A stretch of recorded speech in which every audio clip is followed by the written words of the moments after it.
Près de 2 Français sur 3 seraient stressés, selon une récente enquête Ipsos. Depuis le Covid, peut-être avons-nous pris davantage conscience de notre propre fragilité. Mais les crises que nous traversons depuis 5 ans n'arrangent rien. Crise économique, inflation, injonction au bonheur ou au sourire Insta toujours lisse. Derrière nos carapaces d'hommes et de femmes pressés, ne cherchons-nous pas au fond tous la même chose, un peu de réconfort? Alors comment trouver du réconfort tout simplement dans ce climat tendu?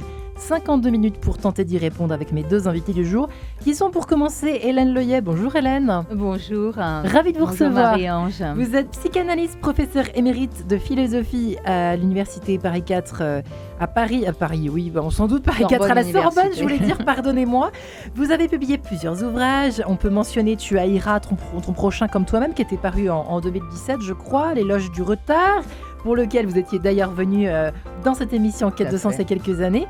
Et vous revenez, vous récidivez avec Le vide cette fois, Le vide qui est en nous, aux éditions Albin Michel. Merci d'être là, Hélène Leuillet. Merci de votre invitation. Eh bien, nous sommes ravis de recevoir Hélène Leuillet et Christy Vambremersch. Bonjour Christy. Bonjour Marie-Ange, bonjour Hélène. Ravi de vous recevoir. Vous êtes l'auteur de nombreux ouvrages de développement personnel, vous êtes formatrice. Et donc votre petit dernier, Vivre pleinement son Ikigai, que l'on commence un peu à voir, à lire, à entendre ici et là, en France, comment gagner et remplir votre vie avec ce qui a du sens pour vous chez First. Alors évidemment, première question pour nos auditeurs, comment définir l'ikigai en quelques secondes? Alors il y a 2 définitions, mais la vieille définition, c'est une définition japonaise qui date du XIe siècle et qui dit qu'est-ce qui me donne envie de me lever le matin, d'accord, pour vivre une bonne vie. En termes de coaching, c'est un peu différent, c'est qu'est-ce qui me permet de gagner ma vie avec une activité que j'aime, qui a du sens et que je fais avec compétence. Tout simplement. Tout simplement. Voilà. Et quand on n'y arrive pas, on va faire 10 ans de psychanalyse avec Hélène Leuillet. Au moins, à l'ancienne, comme on disait juste avant de commencer l'émission. Alors, au fond, le vide qui est en nous, c'est étonnant parce que c'est vrai que de prime abord, on a des vies qui n'ont jamais été aussi remplies, Hélène Leuillet. C'est ça. Finalement. C'est ça.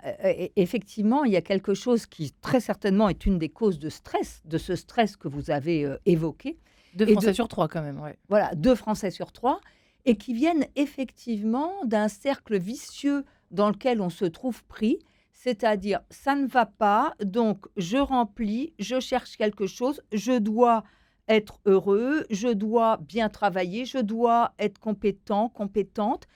Et à chaque fois, s'ajoutent ainsi des injonctions d'ailleurs, parce que le plein, il n'est pas forcément seulement un plein d'activité, il l'est pour de nombreuses personnes. C'est le stress. Comment trouver 5 minutes de marche, 5 minutes de pause pour passer un coup de téléphone? Parfois, c'est impossible pendant toute une semaine. Mais même en l'absence d'emploi du temps bouqué, complètement rempli, sans interstice, on voit ce stress néanmoins apparaître et il est lié à cet excès d'injonction que vous venez d'évoquer. Excès d'injonction, donc injonction d'être heureux, injonction d'être compétent avec ses enfants, compétent dans son métier, compétent, etc. Et de tout faire bien. Et là, ça donne effectivement un sentiment de saturation qui épuise les sujets. Auquel cas, alors là, ensuite, ce vide qui a été chassé, il revient. Il revient dans la figure, il revient sous forme de néant, sous forme d'épuisement, sous forme d'arrêt, de pause complète, parce que là, il y a véritablement quelque chose qui ne peut plus être vécu. Alors évidemment, l'une des questions sous-jacentes de votre livre, et je soumets cette réflexion à notre amie Christy, c'est au fond, est-ce qu'on ne fait pas tout ça par peur du vide? Alors ça, c'est la grande question. Exactement. L'œuf qui fait la poule qui fait la fin. Bon, bref. Christy, quand on se lève le matin et qu'on parfois, on n'est pas toujours très inspiré quand même. L'ikigai est peut-être un exercice aussi. On s'exerce à se réveiller, à se lever avec une idée neuve chaque matin qui va nous pousser à nous lever du bon pied, de préférence. Écoutez, je suis heureuse de rencontrer Hélène une semaine où moi-même j'ai décidé d'enlever quelque chose. Donc je fais une cure sans écran. Oupsie. Je regarde pas la télé, j'écoute plus mes podcasts à part les vôtres parce que je veux même pas vous regarder. Et je limite Instagram. D'accord. Et donc c'est difficile pour moi. Je me demandais, de quoi j'ai envie en ce moment, quelles sont mes idées, qu'est-ce qui va m'aider à me renouveler. Et donc, quand j'ai ces questionnements qui appellent, je me demande une cure de quoi je peux faire. Et pour moi, une cure, c'est qu'est-ce que je peux ajouter ou qu'est-ce que je peux enlever à ma vie. Et c'est pas une injonction, c'est plutôt un jeu que je me propose pendant un temps donné. Donc, ça peut être 1 semaine à 3 mois. Et là, donc, ma cure de la semaine, je peux pas tenir plus d'une Waouh. semaine, hein, c'est du silence, plus de silence. C'est dur. Alors, oui, c'est dur si je ne fais pas aussi une liste parallèle de qu'est-ce que je pourrais faire qui me ferait plaisir pour... Pas remplir, mais nourrir. ouais, alors remplir. Moi, j'aurais dit occuper, mais j'ose pas devant ma voisine. Donc, qu'est-ce qui me ferait plaisir? Et du coup, j'ai marqué, bah tiens, je pourrais réparer ma djellaba, mes gants, je pourrais dessiner davantage, je pourrais appeler mon papa. Donc, voilà. Et donc, du coup, quand j'ai un petit urgence à aller regarder mon Insta, bah, je me dis, tiens, Waouh. appelle papa. Bon, j'ai pas encore appelé papa. Mais par contre, j'ai beaucoup dessiné. Je peux vous montrer mon carnet. Là, il y a plein de petits dessinous. Ouais. Et je suis contente d'avoir ces dessins sur mon carnet. Voilà. J'ai l'impression d'être 20 ans en arrière. Ça me rend nostalgique ce petit carnet, ces petits carnets que vous êtes trop mignonnes avec vos carnets, mesdames, franchement. Il y en a Pareil. super tout près d'ici, la librairie du Montparnasse. Vous avez une papeterie de malade mental avec des carnets trop On la beaux. connaît, cette librairie. Les auditeurs, je vous invite à venir nous rendre une petite visite et d'aller faire un saut à la procurer, là. Voilà. Effectivement, ce temps nous fait peur. On l'avait déjà évoqué lors de cette émission sur le retard qui date un peu, qu'on peut peut-être retrouver sur les réseaux, chère Hélène Leuillet. Mais c'est vrai que le vide nous fait peur en soi. Je reviens à ma question que je vous posais tout à l'heure. Depuis la nuit des temps, on est d'accord, du temps des Grecs, du temps. Enfin, c'était déjà une question qui était déjà explorée avant les Tout à écrans. fait. Tout à fait. Vide. Le vide fait peur et à juste titre, je dirais. Le vide, À juste titre. à juste titre, le vide peut être aussi tout à fait terrifiant. Ouais. Mais le problème, c'est que à le chasser, on le voit revenir sous une autre forme. Donc, il vaudrait mieux se mettre un petit peu en règle. On ne l'accueille plus. On ne l'accueille plus. Mais de toute façon, peut-il être accueillant? Enfin, vous voyez cette... C'est quoi le vide au fond?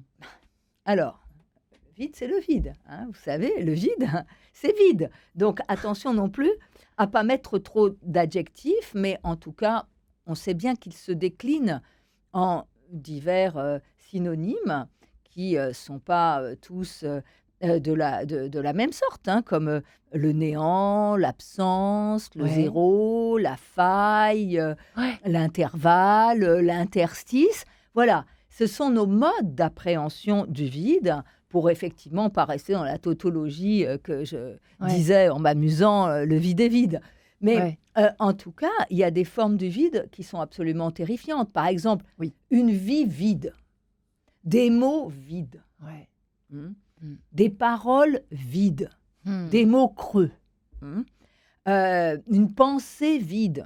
C'est une maladie, ça. Tout ça, c'est symptomatique. Pas forcément. Ça peut être aussi notre actualité. Vous Ouais. savez, des mots vides, on en entend tout le temps. Ça nous fait souffrir, hein, Ça, au fond. ça nous fait souffrir ou pas. Parfois, justement, on s'accommode. C'est tranquille. Vous voyez, je commence le livre par cette nouvelle de Camus que j'aime beaucoup, qui s'appelle La femme adultère. La femme adultère, alors qu'il faut entendre au sens de adultère, au sens étymologique, c'est-à-dire qui se transforme, qui est adultéré, qui est transformé, qui rencontre l'altérité. C'est une femme tranquille. Elle est vide, elle s'en rend même pas compte. Ouais. Hein, Janine, étymologiquement, ça veut dire vide. D'accord.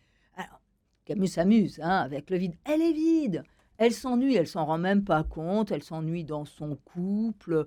Bon, bref, elle accompagne son mari en voyage d'affaires dans le sud de l'Algérie. Ça se passe en Algérie. Et là, il visite un fort et elle se trouve devant le désert. C'est devant le vide, en citadelle, surplombe le vide. Et là, le vide lui revient, mais lui revient comme régénérant. Et à partir de ce moment-là, elle cesse d'être vide par la rencontre avec ce vide qui est en elle, mais qui la transforme. Dès lors, elle n'est plus vide. Mais oui, le vide, la question du vide, c'est la question de sa place. Est-ce qu'on est vide, EST, ou bien est-ce qu'on a une relation au vide qui nous permet, comme le disait Christie, de se passer de certaines choses sans que ce soit véritablement terrifiant, de vivre avec son manque. Aussi, le manque, c'est aussi une des déclinaisons du vide. Une on ne peut plus manquer subjectivation. aujourd'hui, on ne peut plus manquer. Et voilà. Donc, quand vous demandiez tout à l'heure, cette peur du vide qu'on a, on en est responsable aussi. On a le stress qu'on mérite, en quelque sorte.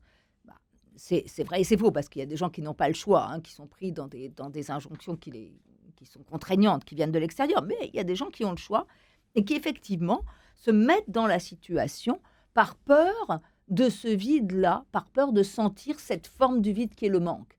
Mais là, à ce moment-là, il n'y a plus de place pour le désir. Effectivement, il y a un peu une forme de contemplation dans Camus.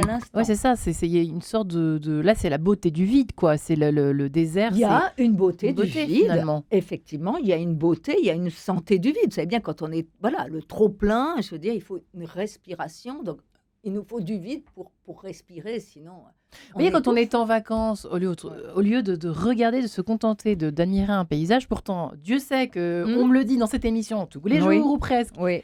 Et ben voilà, je suis partie à la Toussaint avec ma fille en vacances et j'ai pas pu m'empêcher de prendre des photos. Je me dis, mais je suis moi-même en train de commettre un crime vis-à-vis de ce moment qui est inouï, qui était d'une beauté infinie. Et c'est incroyable ce réflexe que nous avons, qui est narcissique au possible. On s'en rend même plus compte, en fait. Exactement. C'est quand même fou, Christy. En fait, pour moi, le vide, je le vis aussi avec l'absence des êtres aimés. Mes 2 enfants ont quitté la maison il y a 1 an. Et là, mon mari travaille tout le temps. Oups. Et donc, je me suis dit, ça y est, j'avais apprivoisé l'absence des enfants. Mais j'attendais Nico, etc. Et là, même Nico rentre plus dîner parce qu'il travaille jusqu'à mon mari, 10h, minuit. Etc. Donc, et là, Salut Nico. Salut Nico aussi. Non, il ne va pas nous écouter parce qu'il travaille. Et moi qui aimais bien le silence, notamment parce qu'il allait être à un moment donné rempli par la voix de Nico, les échanges avec Nico, le bruit de Nico, je me dis, zut. Et je me vois combler, c'est pour ça aussi que j'ai fait cette semaine sans écran, je me vois le combler parce que il y a un moment où, donc moi j'appelle aussi, pour moi une définition de vide, c'est aussi les pièces vides et le silence, et un peu de silence c'est chouette, mais trop de silence, là je commençais à étouffer. Et là, je me suis dit, non, Christounette, je m'appelle comme ça de temps en temps, il faut que tu réapprivoises ton amour du silence. Enfin, j'aimerais me sentir de nouveau à l'aise dans le silence et me redemander comment je voudrais le peupler. Mais c'est pas facile. En effet, quand il y a tellement de ce vide, alors il y a plein de gens qui me disent, viens nous voir. Mais moi, je me dis, mais non, mais moi, ce que je veux, c'est les gens que j'aime, ou des gens avec qui ça a du sens d'être. Et donc, j'ai pas envie de remplir artificiellement le vide de présence laissé par mes enfants ou par des clients quand j'en ai moins, etc. Et là, on touche vraiment notre sujet, parce que là, il y a des auditeurs qui sont en train de se dire, ça y est, Montesquieu digresse, c'est reparti. En fait, trouver du réconfort, ça peut être à la fois... on peut en fait trouver du réconfort là où on n'aurait pas pensé de prime abord. C'est-à-dire que là, par exemple, vous faites un effort au départ et finalement, ça vous offre du réconfort.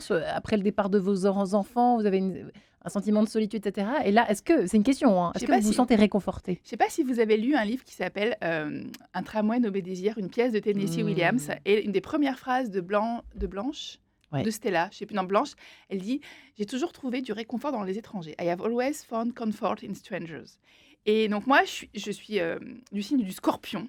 Et donc, je suis très proche des gens que je connais très bien. Et aussi, j'aime bien les étrangers et les liens faibles. Et donc, je suis venue tout à l'heure à vélo, et donc il pleut. Et j'ai doublé un autre vélo. Et je lui ai dit « Oh là là, c'est la fête à la grenouille, en rigolant. » Et lui s'est marré. Et j'ai trouvé beaucoup de réconfort de faire cette blague à un étranger et que lui me réponde. Et donc, les échanges que j'ai dans la rue avec les gens, avec ma boulangère, avec les gens avec qui je promène mon chien, etc., me soutiennent parfois plus que les liens que j'ai avec mes intimes. C'est intéressant. Qu'est-ce que vous en pensez, Hélène ? C'est joli. Écoutez, peut-être je peux rebondir sur cette notion de réconfort parce que, en fait, je cherche pas tant, moi, dans mes livres et peut-être même dans ma pratique, d'ailleurs, à procurer du réconfort. C'est donc intéressant, qu'à interroger ce besoin que nous avons de réconfort. Qu'est-ce qui fait qu'on ne peut pas vivre dans une forme d'inquiétude ? Enfin, quand le climat est tendu, est-ce qu'il faut chercher du réconfort ? Moi, je ne sais pas, honnêtement. Et justement, un des enjeux du rapport au vide, c'est peut-être celui-là. C'est-à-dire que vous voyez, bon, là, le climat tendu. Bon, pas la peine de remplir par des mots. Je crois que chacun voit de quoi il est question. Il y a 2 solutions. Soit on dit, mais c'est horrible, tout va s'effondrer, ce qui est effectivement le vide mélancolique, Hein, Ouais, c'était mieux grande avant. glissade, c'était mieux avant. 67% des Français quand même. Hein. Voilà, ouais. Bon. Soit, effectivement, on assume cette inquiétude Ouais. parce que on voit très bien que se dissimuler la réalité, c'est faux. Hein, c'est faux, et puis c'est ça qui nous conduit aussi parfois à se replier sur nous-mêmes. C'est-à-dire le réconfort, moi en général, ça m'embarrasse aussi pour ça. Mais Christine nous dira ce qu'elle en pense. Hein. Je pense qu'elle n'est pas forcément d'accord avec moi.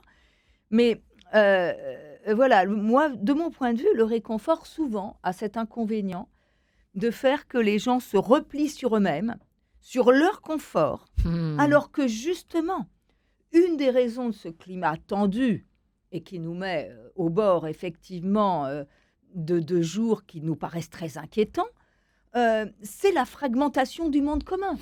Hein. C'est le fait qu'il n'y a pas beaucoup de réelle communication, C'est de vrai. prise en compte de l'intérêt général, de sens du collectif, hein, de prise en compte de l'altérité. Hein. Alors, voilà, est-ce qu'il faut donc se dissimuler la réalité ou pas? Et c'est peut-être une des différences, je le soumets à vous et à Christy, entre la psychanalyse et le développement personnel, se situe peut-être là, justement, rassurer ou pas rassurer. La psychanalyse, en fait, elle parie sur une forme de vérité, de bien dire. Ouais. Hein.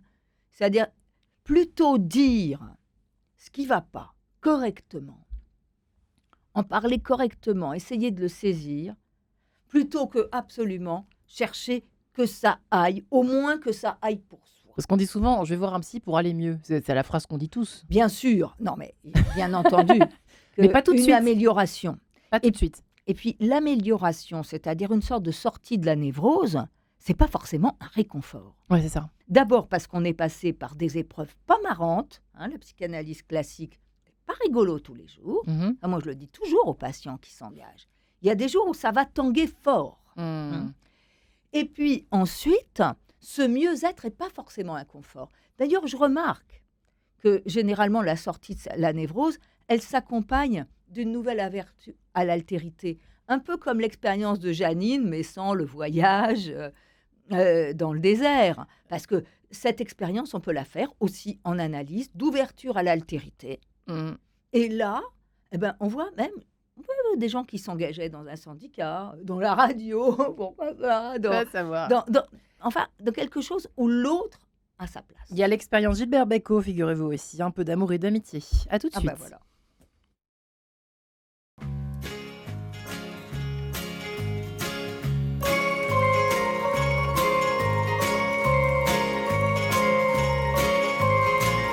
Toi qui es seul et qui réclame un peu d'amour et d'amitié, un peu de chaleur pour ton âme, pour toi tout seul, je veux chanter. Le transistor sera complice d'un secret entre toi et moi. Et sur les ondes, je me glisse pour t'apporter un peu de joie. Toi dans ton bateau sur la mer, toi dans ton village lointain. T'as un problème insurmontable, tiens, pose-le là, sur la table. Laisse passer, laisse passer. Et le temps, et le temps, et le temps, et le temps, et le temps te le réglera. Ok, ok. Bien, je ne veux pas que tu regrettes les soleils que tu as ratés. Je te promets des soirs de fête, ah mais cela, faut pas les louper. Et toi ta chambre, c'est comme une île où tu as dû souvent pleurer. Autour de toi, il y a la ville. Prends ton manteau, on va trinquer. Trinquer aux marins sur la mer, aux gars du village lointain. À tous nos problèmes insurmontables, tiens, pose-les là, sur la table. Laisse crever, laisse crever. Et le temps, et le temps, et le temps, et le temps, et le temps nous les réglera. Ok, ok, bien.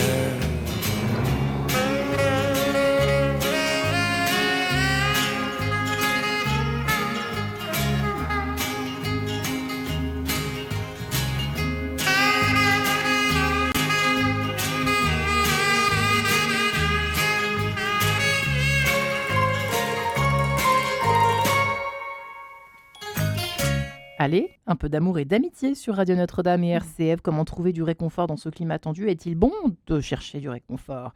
Question soulevée par Hélène Leyeb, psychanalyste, et son livre Le vide qui est en nous, tout simplement. Brut de décoffrage chez Albin Michel. Christy Van Bremerch est également avec nous, qui a publié son petit Ikigai, si je puis dire, vivre pleinement son Ikigai. Comment gagner et remplir votre vie avec ce qui a du sens pour vous chez First. Christy, peut-être réaction effectivement sur cette histoire de réconfort et d'inquiétude, pour ou contre le réconfort? Alors, j'adore votre question, Hélène. Ne peut-on pas vivre sans une certaine forme d'inquiétude? Et pourquoi moi, je me suis commencé à m'intéresser au développement personnel? C'est que quand j'étais petite, j'avais une telle dose d'anxiété qu'elle était très souvent incapacitante. Et donc, je n'ai eu de cesse, depuis que j'ai une conscience, de la rendre, en anglais on dit at bay, de la tenir de l'apprivoiser et de la rendre vivable. Ouais. Et j'ai trouvé pour cela plusieurs techniques. Et donc aujourd'hui, j'en ai encore un peu, mais beaucoup, beaucoup, beaucoup moins. Et du coup, elle reste un peu par là, par-ci, par-là, et pas tout le temps. Mais surtout, elle est vivante, elle est vivable. C'est comme un dragon que j'ai transformé en iguane. Et donc moi, je veux bien vivre avec un iguane qui mange des laitues et des insectes, mais pas avec un dragon qui menace de me dévorer tout le temps.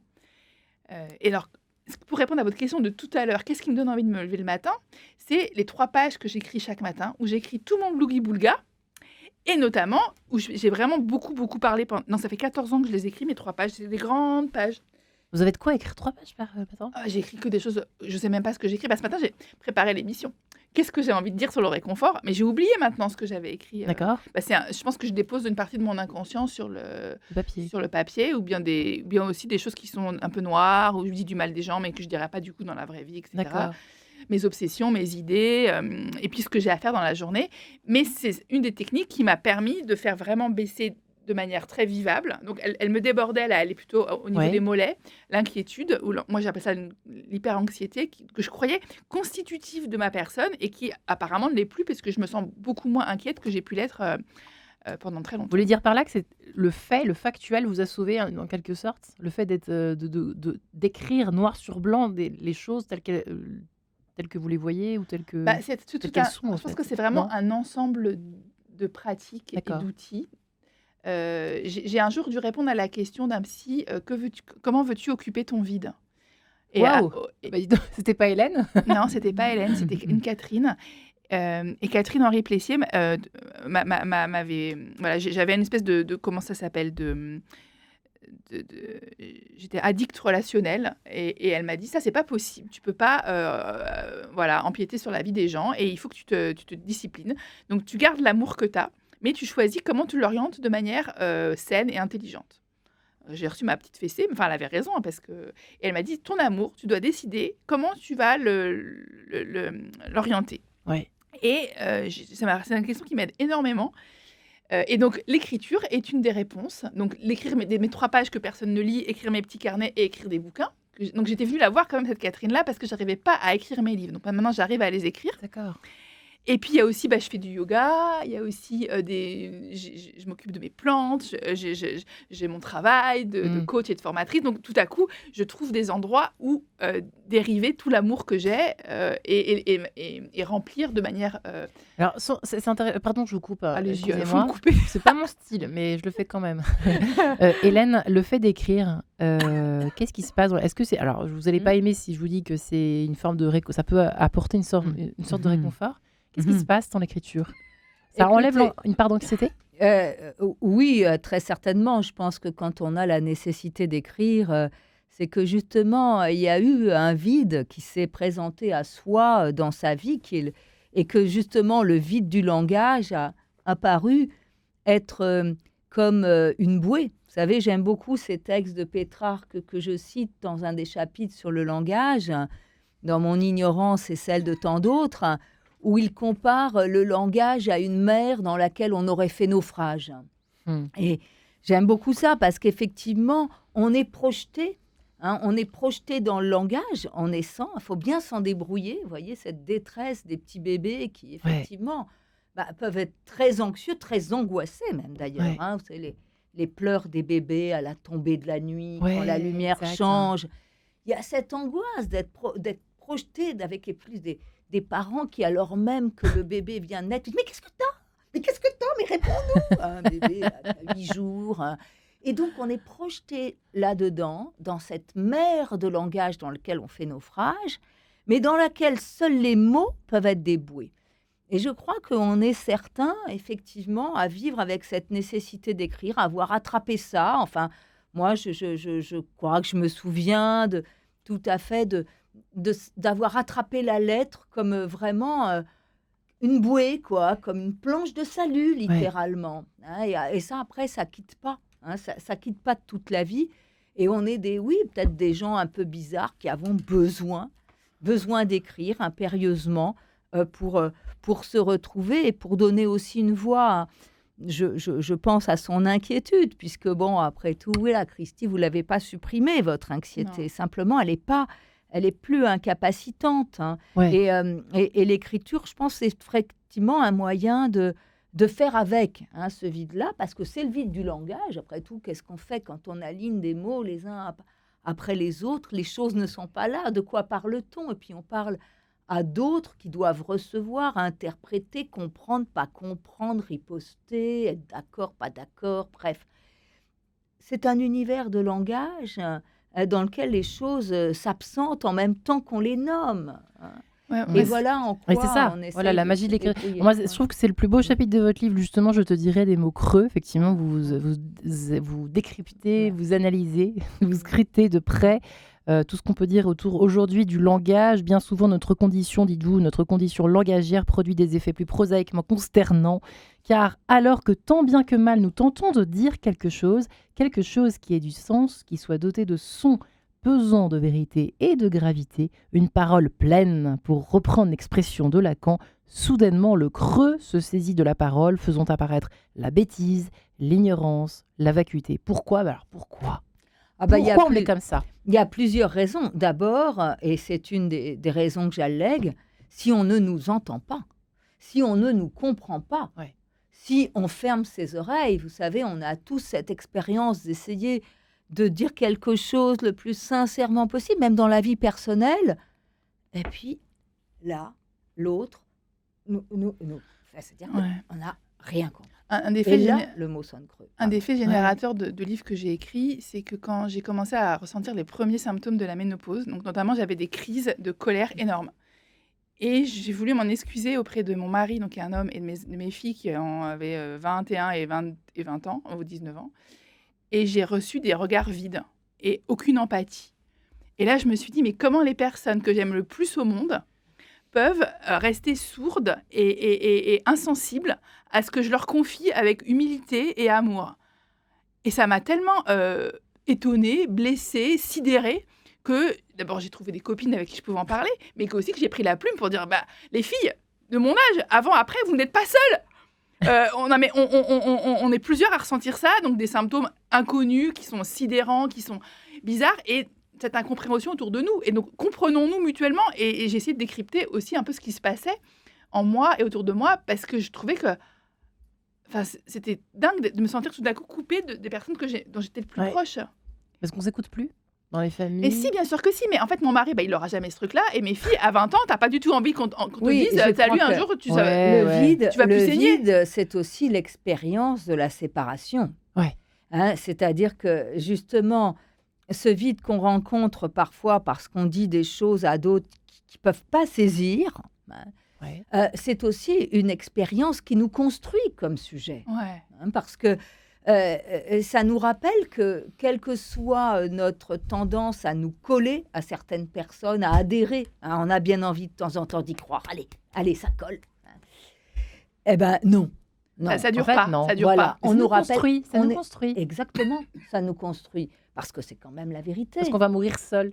Voilà, c'est toute la question du vide. Voilà, c'est quand on est seul, on meurt seul. Ouais. On a dû. Mais tendance en à même l'oublier. temps, on a, parce qu'on parle, toujours essentiellement rapport à l'autre. C'est-à-dire qu'on ne peut pas dire, Mm. je sais pas, le sujet libéral, par exemple, l'atome, qui est tout pour lui, un petit peu ce que je disais sur le réconfortant. Il peut aller Cocooning. individuellement, seul avec lui-même, tranquille, etc. Ferme tout, les portes, les fenêtres.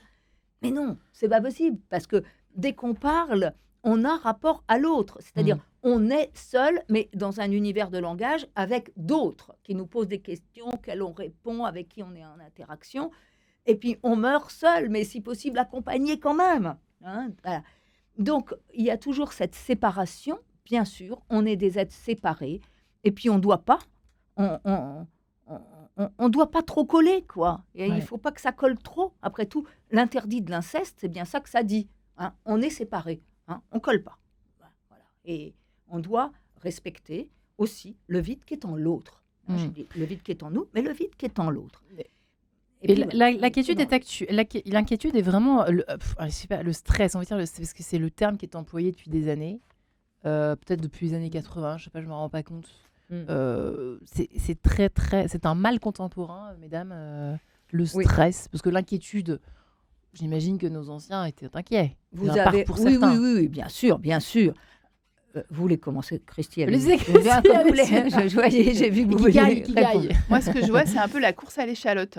J'ai fini un truc, mes clientes et aussi mes enfants, je trouve. Et au lieu de se réjouir, j'ai fini. Elles pensent déjà à tout ce qu'elles n'ont pas encore fait et à tout ce qui reste à faire. Et donc, un des travaux que je fais avec mes clientes, que j'ai en coaching, c'est de dire, OK, quand tu as réussi un truc, certes, il te reste peut-être des trucs à faire après, mais prends quand même au moins 5 minutes pour faire un truc qui te fait plaisir, te réconforter, te récompenser. Ne serait-ce qu'une petite tasse de café savouré sur un comptoir, ça peut durer très peu de temps. Ou un coup de fil à ton fameux papa, chéri, ou à ton petit frère, ou à ta copine. Mais prends le temps de t'arrêter, de dire, j'ai fait ça, c'est pas parfait, ça existe. Et après, tu peux te replonger dans ta to-do. Pour moi, le stress, ça vient en effet de l'absence de vide et l'absence de « je m'arrête ». Enfin, comme Dieu, je vois que cela est bon. Enfin, en tout cas, que ça existe. Ouais. Tout à fait. Mais alors voilà, C'est juste ce que vous dites. Ouais. oui, on est tout à fait d'accord sur le fait, effectivement, prendre le temps de finir. Mais peut-être qu'on ne l'interprète pas tout à fait de la même manière. Parce qu'effectivement, la fin, c'est très inquiétant. Bien sûr. La fin, c'est de toute chose, vous voulez dire. La Des fin de activités, toute chose des est très choses qu'on finit. inquiétant. Mm. Et s'il y a des gens qui n'arrivent pas à finir leur travail du jour, leur Ouais. dissertation, leur livre. bref, leur livre, c'est parce que la fin, c'est très inquiétant. C'est ça, en fond. Différer, D'accord. procrastiner, C'est intéressant. c'est retarder la fin, parce que la fin, il y a toujours quelque chose de la mort Ouais. dans Ouais. la fin qui résonne. Alors, attendez, je voudrais juste finir, Allez-y. si je puis dire. Et donc, effectivement, je suis d'accord avec l'idée, et je dois dire que j'oriente aussi dans ce sens, que non seulement il faut prendre le temps, quand on a fini, de connaître le vide que nous renvoie la fin. Toute fin nous renvoie du vide, y compris la fin d'une phrase, si on fait attention. Et, précisément, il ne faut pas avoir peur d'aller à la fin. Moi, je dirais tant mieux si les gens que vous avez, ils vont au moins à la fin, après ils passent à autre chose. Non, Ouais. il y a des gens qui vont même pas à la fin. Il faut aller à la fin, puis après, supporter. Oui, supporter le vide de la fin. Ouais. Alors, évidemment, quand il n'y a pas de fin, il y a du stress. Mais je rebondis aussi sur ce que vous disiez, sur pourquoi on nomme ça stress. c'est que c'est quand même un vocabulaire physiologique.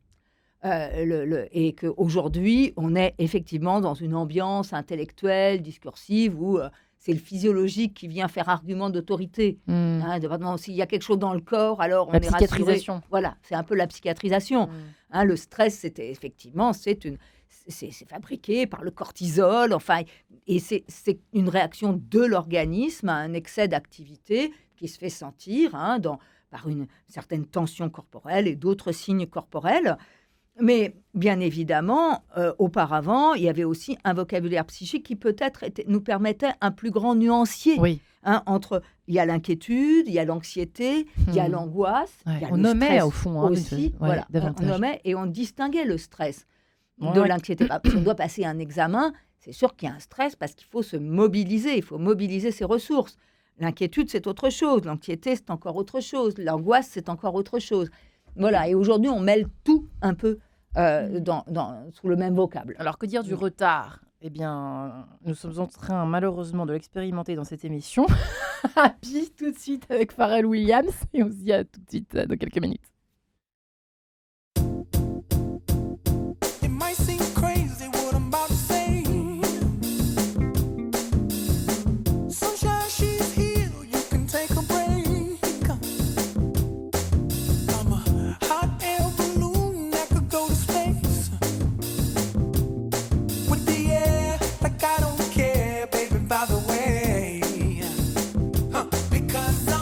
Clap along if you feel like a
Happy, cette injonction au bonheur, ce petit clin d'œil musical, Pharrell Williams sur Radio Notre-Dame et RCF. Comment trouver du réconfort dans ce climat tendu? Hélène Leuillet est avec nous, psychanalyste et philosophe qu'elle est.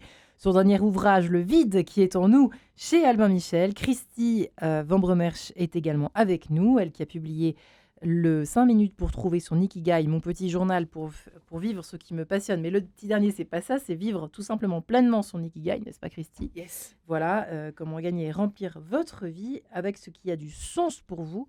Et c'est vrai que, même si vous n'êtes pas tout à fait d'accord avec ce que raconte Hélène, oui, c'est vrai qu'il y a plusieurs façons de vivre et le vide, et l'inquiétude, et le stress qui est visiblement assez contemporain quand même. Mais de là à ne pas chercher de réconfort, c'est pas votre... En fait, je suis assez d'accord qu'on a besoin de vide. Mais ce que je voulais dire, c'est que j'étais en effet assez triste Oui. à l'idée de terminer ce bouquin qui m'a Ah. apporté beaucoup de réconfort et beaucoup de joie. En l'écrivant, vous voulez dire? Ouais, je veux dire que j'étais assez triste l'année dernière dans ma vie parce que mes enfants me manquaient. Il fallait que je réadopte. Et quand j'écrivais le bouquin ou quand je coachais mes clientes, je ne ressentais pas une minute de tristesse. Et donc, des clientes qui savaient par ailleurs que j'étais triste parce qu'elles lisaient mon blog ou je sais pas quoi, elles me disaient comment ça va. Et je leur disais, mais ça va très très bien. Parce que quand j'étais en train de les écouter, de parler avec elles, eh ben, en effet, j'oubliais ma tristesse pour me brancher sur elles. Et idem quand j'écrivais ce bouquin, même quand Ouais. c'était des moments où j'étais triste, j'avais beaucoup de joie. Et du coup, quand il a fallu arriver à la dernière page, je me suis dit, je vais quitter cette chose. Et ce qui m'a aidée, c'est que j'avais d'autres envies, d'autres bouquins qui m'ont quitté aujourd'hui, mais ils m'ont aidé à terminer le livre. Parce que je me disais, quand j'aurai fini celui-là, je pourrais écrire les petits prochains qui poussent. Donc le projet, même le projet non réalisé, m'a aidé à pousser le petit dernier hors de moi, enfin, d'accoucher du bouquin finalement, quoi, Ouais. et de le rendre et de dire c'est fini, génial, je pourrais écrire mes nouvelles de fantômes qui aujourd'hui ne poussent plus pour être écrites, donc c'est pas grave. Mais en tout cas, voilà, moi, toujours quand j'ai du mal à finir, je me dis, ok, quel est le projet d'après, réel ou fantasmé, qui va m'aider à terminer et du coup chasser peut-être cette peur du vide post-fin.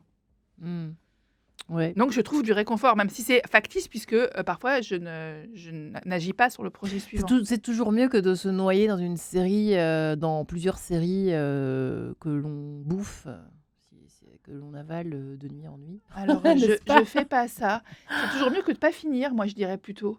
Parce que j'avais promis Ou de ne pas finir. j'avais promis ce livre à l'éditeur, j'avais envie qu'il sorte. Ouais. J'avais plein de copines et plein de clientes qui se posaient des questions sur cette période de la vie, le middle age, et j'avais envie qu'elles puissent lire le bouquin. Donc je voulais que mon petit sorte et pas qu'il m'empoisonne. Moi, quand un projet ne sort pas de moi, il m'empoisonne. C'est comme un sang, vous savez, un sang de règle qui ne sortirait jamais.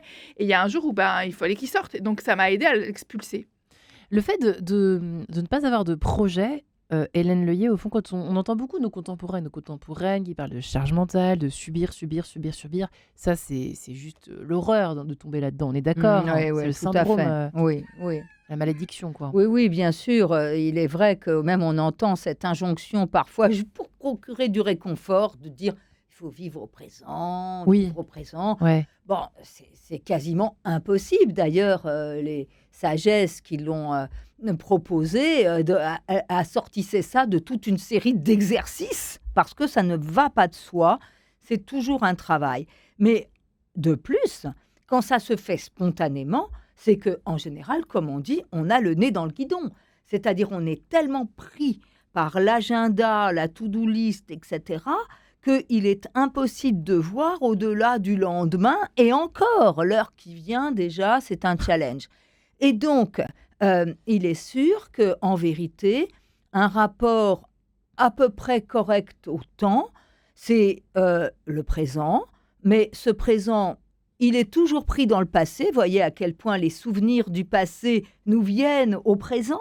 Ouais. Et puis, il y a l'avenir. C'est-à-dire qu'il y a toujours plus ou moins l'instant d'après. Je crois que toutes les Mais trois, c'est comme ça. on sait à peu près ce qu'on va faire dans l'heure qui vient. Ouais. Et c'est comme ça. Et même, il est vrai que l'absence de projection dans l'avenir, quel qu'il soit, après tout, des projets qu'on tient ou qu'on ne tient pas, c'est un problème. C'est quand même, en général, le signe que la personne est déprimée.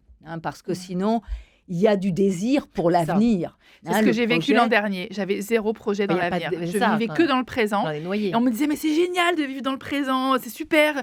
Et je me disais, bah oui, mais quand même, ne pas savoir ce dont j'ai envie pour plus tard, ça me pose problème. Mhm. Et tout d'un coup, avoir des idées d'autres livres pour plus tard, je me suis dit, peut-être suis-je en partie tirée d'affaire. Et peut-être supportons-nous davantage les sombres réalités. Alors bon, ça c'est un peu dramaturgie ce que je raconte. Non, mais c'est Non, vrai. mais si vous voulez, voilà, Mm. les petites et les grandes tragédies de l'existence, en gardant des désirs et des choses de l'avenir qui nous emmènent, Absolument. quoi, un petit peu. C'est ça un Absolument, peu ce que... tout à fait, apporte. tout à fait. Ça, c'est très important d'avoir ça, mais ça relève pas de la volonté. Moi, vous Ouais. voyez, dans D'accord. ce livre, j'ai aussi beaucoup de réserves sur la volonté, hein, et ça, c'est des choses Ça, peut-être c'est intéressant ça. oui, Pourquoi qui peuvent nous séparer justement sur développement personnel et psychanalyse, avec quand même l'accent mis plutôt sur l'inconscient en analyse et sur le fait que la volonté, elle peut venir boucher le vide. Et vous voyez justement Boucher le concept- vide. Oui, C'est-à-dire boucher le vide. Je comprends C'est-à-dire, pas. vous n'allez pas bien, bon, bah alors, donnez-vous un projet. Allez, projetez-vous dans le mois d'août, les vacances, etc. C'est totalement artificiel. Et puis on n'y arrive Si pas on ne toujours. voit Peut-être pas- qu'on n'a pas envie d'avoir. Enfin, on n'arrive pas à avoir Envie, de quoi. désir. Ouais. Voilà. Si on ne voit pas ce qui coince, on ne peut pas. Hein. Je veux dire, on ne peut pas se servir du projet comme on le Il y fait. a toujours un frein, aujourd'hui. Hélène. Il y a toujours un frein dans ces cas-là. Il y a un frein. Et c'est Ouais. ce frein qu'il faut d'abord lever. Mm. Hein, il faut D'accord. d'abord commencer. Voilà, c'est comme en voiture. Si on accélère sans avoir enlevé le frein à main, ça ne va pas marcher. Hein, et donc, il faut d'abord s'occuper du frein. Quel est ce frein? Et ensuite, alors, quelque chose des projets viennent tout seuls. Je Et suis en général, désolée. Ils viennent tout seuls parce que c'est du désir qui surgit. Vous n'allez Laissez pas la place au réussir désir. à me Allez-y, dire que je suis pas d'accord, parce que si, c'est si. exactement ce que Bon, j'ai ben, fait Tant mieux. l'année dernière. Donc je me disais, mais tu ne désires rien, tu n'as pas de projet. Et je me suis demandé, qu'est-ce qui se passe? Tristesse, de quoi es-tu le nom? Et là, j'ai commencé à rentrer dans ma tristesse. Et c'est elle qui m'a dit, ma petite Christounette, il te faut un projet. Et je dis, ok, quel est mon projet? Et là, je me suis focalisée sur une bête histoire d'audience de ma newsletter que j'avais envie de développer. C'était pas un projet très glorieux, mais voilà, donc j'ai vraiment fait tout ce chemin seule et accompagnée d'aller sonder cette tristesse qui était comme un espèce de nuage qui ne voulait pas s'en aller au-dessus de moi. Mais c'est très dur parfois. Et moi, je sais pas, identifier ma tristesse, c'est quand même compliqué, non? Alors je Et, fais ça tout le temps. Ah oui, J'essaie- d'accord, vous êtes j'essaie très habituée alors. Non, en fait, j'ai La tristesse, J'ai pas le temps, les amis. la tristesse peut N'importe quoi. être un Hélène. réconfort. Ah, c'est intéressant, ça La comment? tristesse, parce qu'il y a dans la tristesse une forme de recueillement. Justement, dans ce stress qui Ouais. saisit beaucoup de monde, l'expérience, c'est l'expérience d'une sorte de dispersion. Dispersion entre les moments de l'emploi du temps, dispersion entre les engagements professionnels, affectifs, sentimentaux, etc. Tout est dispersé, ça colle plus. La tristesse, elle nous rassemble. Ouais. Et effectivement, je dirais que la tristesse, elle est parfois confortable. L'inquiétude tombe, voilà, on est là, avec la baisse de régime down, on est down, sans être réellement déprimé. La tristesse, la dépression, la mélancolie, c'est pas la même chose. On peut être mélancolique sans être pour autant triste. Même les c'est François mélancoliques sont Truffaut, souvent gays, C'est d'ailleurs. François Truffaut qui sait évidemment. dire un de ses personnages, je sais plus dans lequel de ses films, la tristesse c'est une souffrance, mais c'est aussi une joie. Mhm. En fait, c'est parce qu'on se ça. sent vivre Les deux finalement. Et Anglais, c'est puis un elle peu- prépare la joie. Et elle prépare la elle joie, prépare la joie. évidemment, Oui. évidemment. Moi, ce qui m'a apporté du réconfort, c'est la granularité dans le ressenti de La mes émotions. granularité. La précision. Est-ce que je suis mélancolique? Est-ce que je D'accord. suis down? Est-ce que je suis déprimée? Et donc, en effet, j'ai une application qui s'appelle How We Feel. Et donc, quand j'y pense, Ça va pas plaire Hélène. ça. quand j'y pense, je me demande comment je Vous me sens. connaissez bien Marie-Ange. Comment je me sens. Et ça m'aide donc la finesse. Et donc Ouais. là, la finesse d'analyse. Et donc, ça me prend quelques instants, hein, mais je regarde. Et ce qui m'a inquiété, c'est que là, le nuage restait longtemps pluie. au-dessus de la tête. Le sad, triste. C'est en anglais, c'est Berkeley qui fait ça.